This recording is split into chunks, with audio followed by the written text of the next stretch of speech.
Петровски, за време на мандатот во парламентот бевте член на комисијата за контрола на службата за државна безбедност. Вие поднесовте представка до анкетната комисија која го тонгираше досието ВМРО ДПМН од прилично голем период следење и слушање на партијата. Кој вас ви ги даде доказите?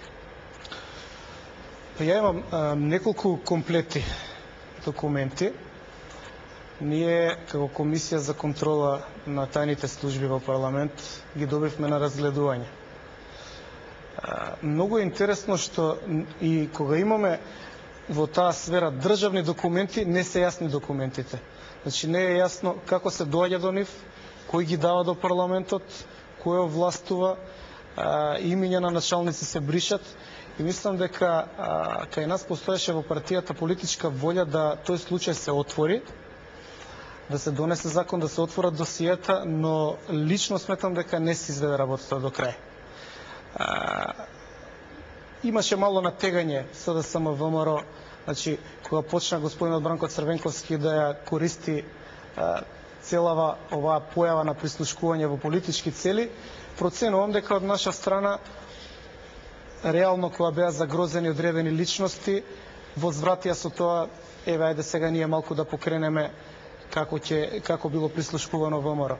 Меѓутоа, генерално, јас поднесов 500 страници документ до парламентот, до Комисија за заштита на човекови права и побарав да се одговори од таа страна, значи од парламентарната комисија, да се завземе став. Сега парадоксот на системот... Нешто видов од тие документи? Да, јас ги поседувам. Само без малку е под апсолутна контрола влезот на зградата на ВМРО ДПМН. Значи тоа е како еден совршен дневник, попис, кој, каков, кога, во колку часот влегува. Тоа е многу фино за мене, затоа што сега вака, без да водам дневник, поседувам дневник за самиот себе, бидејќи буквално во минута е бележено. Значи сега малку излегуваме од контекст, не е само прислушување, туку и следење, значи комплетна злоупотреба на системот на тие служби од страна на нејасни центри. Значи, процедурата беше, ние го дадовме тоа во собрание, меѓутоа сметам дека тука можеме да се поврземе на оваа иницијатива за лустрација. Македонија само формално го промени системот. Внатре во структурите Македонија до ден денеска нема промена. Не постои страв на структурите, посебно на тие безбедносни структури, дека може да настрадаат за тоа што го прават.